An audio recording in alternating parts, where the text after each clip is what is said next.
This is the first book I've finished in August. Hello and welcome to my August wrap-up. It is August 5th and I'm guessing I just finished my first book of the month. Technically, I think I finished I read a Stephen King book and I finished it on the 1st, but I put it in my July wrap-up. I listened to The Thrashers by Julie Soto today. I had this on hold at my library and luckily I got my skip the line hold. I was actually gonna buy this book physically because I love a YA mystery and I actually just love having them on my shelves, but it was like $27.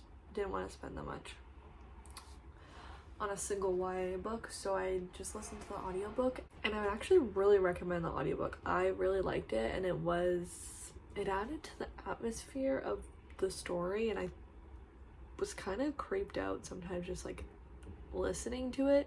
This book isn't like scary at any point, but yeah, I don't know, it just freaked me out sometimes. The Thrashers, an elite friend group at their high school. They're everything everyone wants to be. Jody Dillon was never meant to be one of them. Julian, Lucy Page, and the infamous Zach Thrasher are rich, sophisticated, and love attention.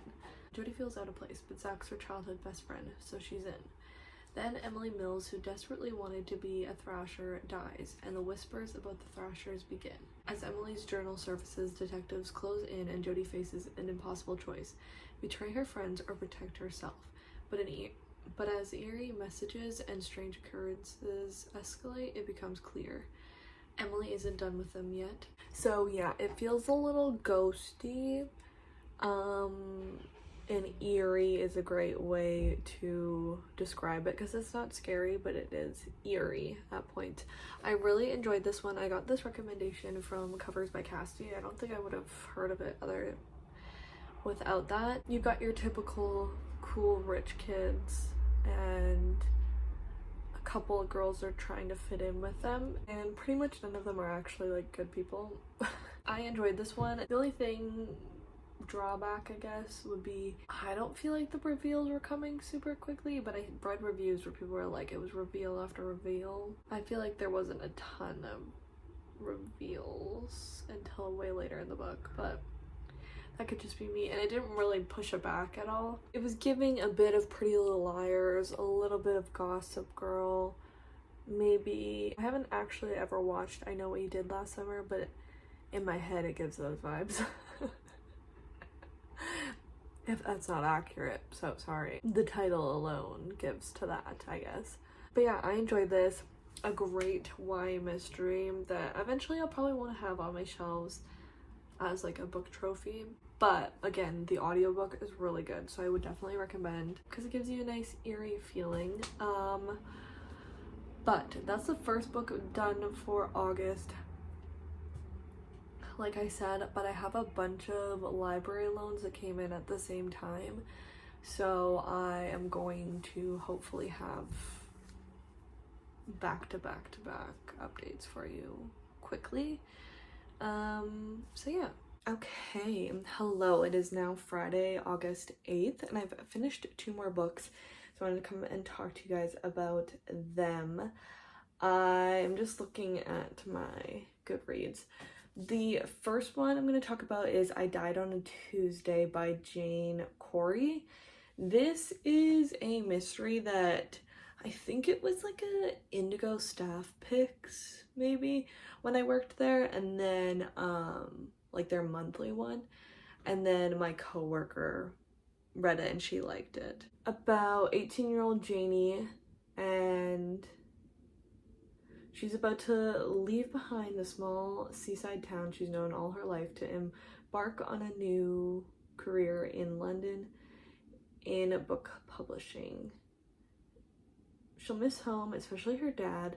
They've only had each other since her mother died years earlier, but she's about to start her life and she can't wait. She's on her way home after her last early dawn swim in the bay when the peaceful stillness of the quiet Tuesday morning is suddenly shattered.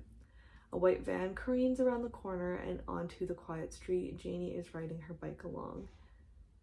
And in one swift moment, her life is forever changed and her dreams of a new life destroyed. She's brutally run down by the van and left for dead on the street. 20 years later, Robbie Manning, international pop superstar and all-around good guy, answers the front door of his home to a pair of police officers who inform him he's being arrested for the attempted murder of Janie White.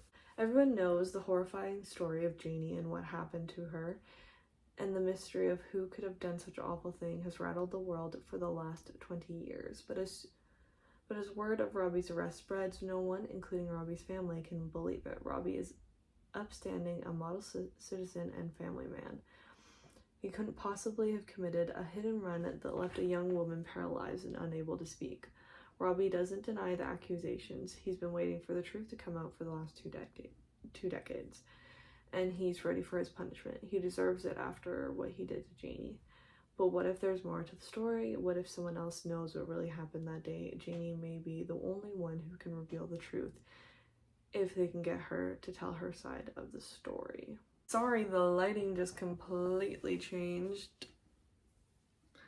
The sun just popped out from a cloud and now it's this. So I'm gonna try and sit in this one spot. So I enjoyed this one. I think it was too long of a thriller. I think there's really just a sweet spot for thrillers, and once they go over that length, they just get boring. One other thing I didn't like about this one was there was so many people and characters in this book. I don't know who half of them are still after reading this book. There's ones where you kind of don't actually know their real names, maybe not their real identities. And then there's like another side plot to this that wasn't even mentioned in the synopsis of a woman, I forget what her name was, but she helps people who have to testify in court and is the support basically for that. And she has her own storyline as well. There was just too much going on and it was too long. That stuff needed to get cut out for it to be a bit more enjoyable. But I give it 3 stars. It wasn't bad at all. I also wonder if maybe if I read it physically, if I would have understood it a little bit better or followed it a little bit better. But I did just listen to the audiobook, so there's that as well. And then I literally, right before I started that clip, I literally just finished Perfect Little Monsters. I found this randomly at the bookstore. I kind of miss really doing that. I feel like I love consuming book content and I love getting recommendations from people, but I also miss the feeling of like just going to the bookstore, completely just browsing and finding a book I've never heard of before and picking it up and enjoying it. So this one is about a few different people. So it's a YA mystery where the popular girl Ella Moore ends up being murdered. While she's popular, a lot of it is just based on fear. So a lot of people had reasons to kill her in theory. But now the main suspects are people that were at the party where she was murdered, which includes our main character, Dawn, who is new to the school. And part of the reason that they suspect her is because she's believed to be the last person to give her a drink, like to give Ella a drink before she died. However, Ella's other friends, Lucy and Naomi, are also suspects, and Ella's boyfriend, Scott. Those are kind of the 4 main suspects from this. However, more join the list. So basically we follow Dawn trying to take the heat off of herself and figure out who did this. I did not know where this book was going. I did not know who the murderer was going to be. And then I want to say less than 100 pages left, probably like 90 to 80 pages left. I figured out the biggest twist But they did have me for a while there. I was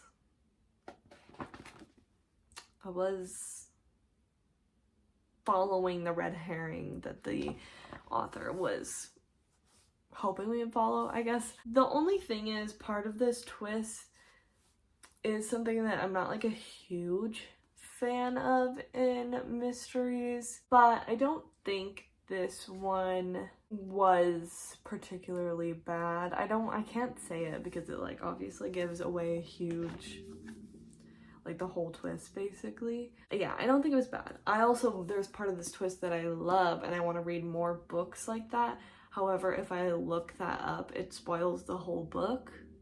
So I can't even look up for more with part of the similar twist, I guess. It's so hard talking about mysteries because the parts that you like are usually in the like latter half that like you can't talk about because it would be a spoiler. But I enjoyed this one for the most part. It wasn't the most groundbreaking and it was a little bit boring at parts because I didn't know where this was going, and it felt like, I don't know if it actually did take a long time, but it did feel like it took a long time for a bit for the actual like for Dawn's detective work to start. Yeah, like 100 pages ish, maybe just under. I think I'm gonna put it as a 4 on Goodreads, but it's probably more like a 3.5. But I feel like it's closer to a 4 than it is to a 3. But I enjoyed this one, and I think I saw when I was looking this up on Goodreads, I did see she just recently put out another book, so I will probably add that to my list. I'll probably maybe listen to the audiobook for it or something.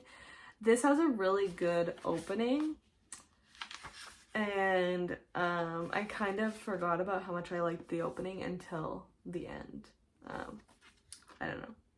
So yeah, I feel like that was a win. It was an easy physical read, which is always a win as well. So I have like just under 2 hours left on an audiobook, and I want to finish that book tonight as well. I don't know if I will. I need to work on writing a paper. But I should have an update for you tonight or like early tomorrow for another book done. I just finished The Secret History by Donna Tartt.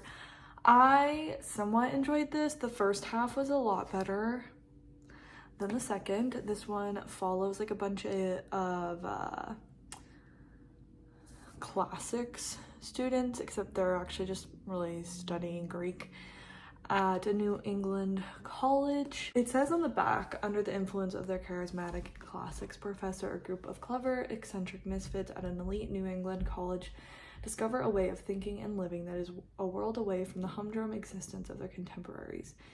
But when they go beyond the boundaries of normal morality, their lives are changed profoundly and forever. I always thought this was kind of like a, maybe not murder mystery, but more murder than it actually was. So I definitely went into this with the wrong expectations. I knew it was dark academia, and it definitely was, but it was really, really slow, and like barely anything happened.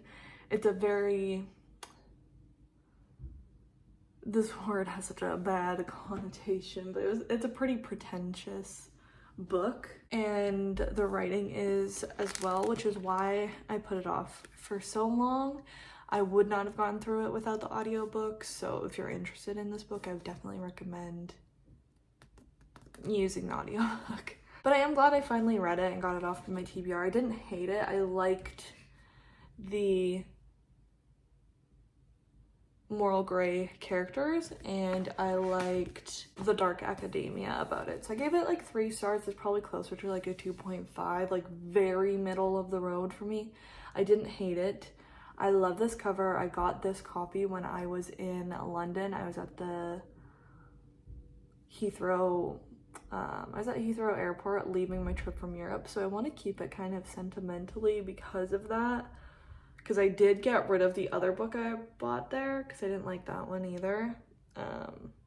My Sister is a Serial Killer, whatever that book is. That book I didn't really enjoy either. So I got rid of that one, so I'm like, should I keep that? This one because of that, but I don't know if I need it on my shelves. Maybe I'll look smart with it on my shelves if people see that I read this. But that's another book down on my TBR. My library is giving me so many skip the line holds, which is just so nice, but it's also like, dang, I just want to listen to a podcast, but I need to read these books before they get taken away from me. But so I should have some more updates early on next week. I'm probably not going to read anything else this weekend, or like if I read, it's going to be like 30 pages here or there. It's August 9th, by the way. I don't know if I said that the next day from when I talked to you guys last, but one more book off of my physical TBR, so we love to see it. Okay, hello. It is the 13th now, and I finally finished Rebel Witch by Kristen, I think it's Cicerelli or Cicerelli. I listened to the audiobook and they said it and I already forget now. Which is the second book in the Crimson Moth duology. The first one, Heartless Hunter, where we follow Rune, who is a witch. She is the Crimson Moth, and in their world, witches are the bad guys, and they previously ruled, but they had been overturned, and pretty much now, as soon as you get found out as a witch, you get killed. As the Crimson Moth finds witches and gets them out safely, but she pretends to be this kind of like dumb rich girl. Then we have Gideon, the male interest main character of this book, or of this duology, who is a witch hunter, and he hates Rune and everything she stands for without even knowing she's a witch, and then he thinks that she maybe has some type of connection to the Crimson Moth because he learns about, I forget how, but he learns that these witches are maybe getting out on her boat or like in her area. Can't really remember. And so it's kind of like a game of cat and mouse for a little bit in the first book, which I really liked. I gave the first book 4 stars. I just looked. This second one obviously follows everything that happened in the first book, so I can't really tell you what it's about. I didn't really like it. I shouldn't say that. It was boring. I thought it was pretty boring. Even though maybe quite a bit happened, I was bored. So it did not compare to the first book for me, but it did get like good reviews. I was looking at some of the people that I follow on Goodreads that read it, and they liked it, so like good for them. But I didn't hate it, but it didn't compare to the first one. So I'm glad I read it, and I got a series off of my list, which is always an accomplishment because it does not happen very often. I am very happy about that. And it wasn't bad. It is a YA series, but it definitely reads like more new adult age. So if the YA teen label on it is holding you off, ignore it. It doesn't really read young at all. August 27th now. I finished one book that I forgot to tell you guys about like 10 days ago. I think I finished it on the 18th. I read Say You'll Remember Me by Abby Jimenez. This was my first Abby Jimenez, and I really enjoyed it. I read it for a different vlog that hopefully you will see soon. This one is about, I already forget the 2 main characters' names, but our female main character goes into the vet because she found a cat that has some issues, and our male main character ends up being the vet, and he is basically like, you should just put this cat down because it's gonna live a short, miserable life.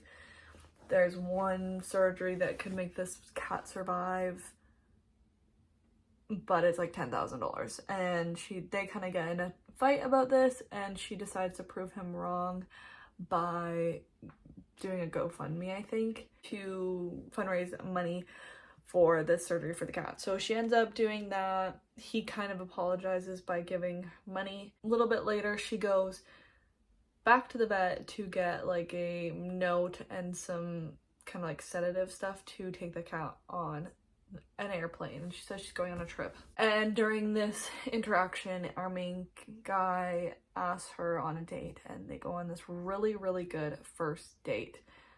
And it turns out that she's not just going on a trip, she's moving. So they're kind of like fighting. They don't want to do, not fighting each other, but they don't want to do long distance, but they're having a really hard time staying away from each other while also dealing with their own family stuff, past trauma, all that kind of stuff. But I really enjoyed this one.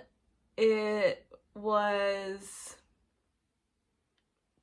like an easy read. I wanted to continue reading it. Very emotional, but also very beautiful and a great romance. So I definitely need to dive more into Abby Jimenez. Then I've had some struggles since then.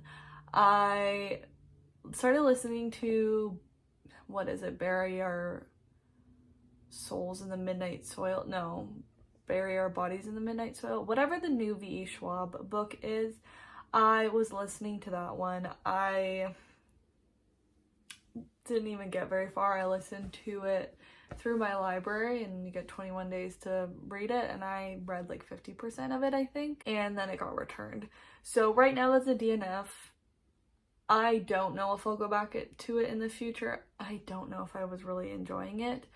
It's a vampire novel throughout like centuries. Yeah, I don't know if I was enjoying it. I put it back on hold at the library, but when it comes back up, we'll see if I want to read it. It's not going to be for months now, so I'm not even going to probably remember what happened, but it's a long book, and I didn't really realize how long it was, and then I saw people's like physical copies. I was like, okay, that makes sense why it felt so long. Same thing for the book that I'm gonna DNF today, I've decided, and it's Witchcraft for Wayward Girls or something like that by Grady Hendrix. I've had this for a while, and I will listen to like an hour. It's more than an hour because I'm on like 2.75 speed or something, but I'll be listening to an hour of my time, and that is like the max I could do. I am not enjoying this, and I want to so badly, but I'm just not. And I read some spoilers for it now that I was like heavily considering DNFing it, and I'm good with DNFing it. I don't think I'm gonna like it because I'm not enjoying it so far, and I think by now you would enjoy it. I don't know what percentage I'm at. I'm around like 52 or something. I might have gotten further today actually. I'm at 56%. I still have 7 hours and 13 minutes. I have so many books coming in on hold from the library, and have so many physical books, and just like so many books to read. I don't need to read this. It's fine. I will DNF it. I don't like DNFing, especially if I've read this much. I'm like, oh, I just want to finish it because I've read so much, but I'm not even reading because I don't want to listen to that, and I feel guilty that I'm not listening to that, so I don't want to read anything else, if that makes sense. So that's gonna be a DNF. Both of those I was waiting for a while from the library. The V. Schwab one, not as long because it's more of a newer release, so those were waits for nothing, but whatever. I know Grady Hendrix is hit or miss. I really liked The Final Girl Support Group, but I don't think most people like that one. I didn't really like Southern Book Club. It was okay. I liked it more than this, but I am hoping I'll finish 1 or 2 more books before the end of the month. I maybe should do one of those videos where reading until I get a 5-star, because I really need one. I need a good book. Say You Remember Me, I think I gave probably like a 4.5. I think I maybe gave it 5 stars on Goodreads. Hopefully I'll come back to you a couple more times this month and have some good updates. Okay, it is August 30th, so honestly this might be the last book I finish in this for this month. I don't know yet. Will not jinx that. I just finished Shield of Sparrows by Devney Perry, and I loved it. It was like literally everything I needed. I thought I was gonna take a step back from reading fantasy and like romantasy just for like a couple months, because I felt like I was getting burnt out on it or something, or like on the tropes or something. So I thought I should step away so that I don't dislike books that I should love, if that makes sense. But I got a skip the line hold from my library, and so I just had to take it because I think it was gonna be like, I think it says several months on my library app on Libby of a wait. So I thought I should take this chance, and I'm so glad I did. This is, I believe, Demi Perry's first fantasy book. I don't think you can see them from here, but I love her Eden series. So good. So I was a little bit nervous of her dipping her toes into the fantasy world. I wasn't sure I was gonna go, but I knew people were loving this book, and it was so good. The romance in this is great, but also the rest of it is super good. Like, it wasn't just dependent on the romance, and the romance is kind of slow burn. And I mean, it's hard for me to tell because I didn't read the book physically, I just listened to it, but it seemed slow burn, and the book's long, so it felt like a little bit of a slow burn, but I could be wrong, I guess. In this one, we're following Odessa, who I ended up really loving. I think she's one of my favorite female main characters that I've read in a while. I just read a review where someone said she was annoying, but I liked her. I actually quite enjoyed her. I didn't think she fell into a lot of the tropes that we see that I had been getting bored of, and yeah, she falls into some of them, but I don't know, not a ton. And I thought she was a really great main character. I'm just pulling up Goodreads because I don't know what it says in the Goodreads description. Where enemies become lovers, monsters stalk a cursed realm, and a forgotten princess finds the strength to tear off her crown and become the warrior she was never meant to be. The gods sent monsters to the 5 kingdoms to remind mortals they must kneel. I've spent my life kneeling to their will and to my father's. As a princess, my only duty is to wear the crown and obey the king. I was never meant to rule, never meant to fight, and I was never supposed to be the daughter who sealed an ancient treaty with her own blood. But that changed the fateful day I stepped into my father's throne room. The day a legendary monster hunter sailed to our shores. The day a prince ruined my life. Now I'm crossing the treacherous lands beside a warrior who despises me as much as I despise him. Bound to a future I didn't choose and a husband I barely know. Everyone wants me to be something I'm not. A queen, a spy, a sacrifice. But what if I refuse the role chosen for me? What if I made my own rules? What if there's power in being underestimated? And what if for the first time I reached for it? So basically her sister was supposed to marry this prince, but then when she is in the throne room, they decide to pick her, and they kind of just can't say no. Send her, and kind of last minute are like, hey, we were planning on spying on him, so please just do that too. Then we're also dealing with the monsters, like I mentioned, as they are attacking different areas and killing a lot of people. And yeah, everything just kind of goes from there. I really liked the characters, I really liked the romance, I really like the world development and building, and I'm really interested to see how that continues on. There were some cliffhangers, so I'm really excited for the second book whenever that eventually comes. And yeah, really happy I got to it now, and hopefully I stay on this high with reading. Okay, so I did finish another book in August. I finished She Didn't See It Coming by Shari Lapena. This is on my September TBR, so I did read it a little bit early, but oh well. I'm reading it in a video, so I don't really care. This one is about a wife slash a mother who goes missing from her condo. They notice she's missing because she doesn't go and pick up her daughter, and she's usually pretty good at doing that. But there seems to be 0 clues to where she is. All of her stuff is still in the condo, so either she let someone in, or she just stepped out, or they don't know. And that is a theme of a lot of the book. They have no clue what's going on. There's like literally no clues, so nothing happens for a good chunk of this book. I've read quite a few of Shari Lapena's books now. This would be my 7th. There's just 2 that I haven't read. This will probably be my least favorite of hers that I've read. Like I said, nothing really happens. And the characters are not all that interesting. The only interesting part is there's some true crime sleuths in this a little bit, and that's like later on in the book, and I enjoyed that part. But yeah, I didn't have the best time with this. If I wasn't trying to read this fast for a video, I could see this taking me a really long time to read, which is too bad. So I think I'm gonna give it like a 2.5 star rating, which sucks, but it happens. Went from like a 5-star to this, but oh wow. So since this is I know I'm not gonna finish another book today, so hopefully you enjoyed this wrap up, and if you did, make sure to subscribe and give it a big thumbs up. Let me know if you've read any of the books that I mentioned throughout this video and what you thought of them, and also comment down below what you read in August. And I will see you in my next video. Bye!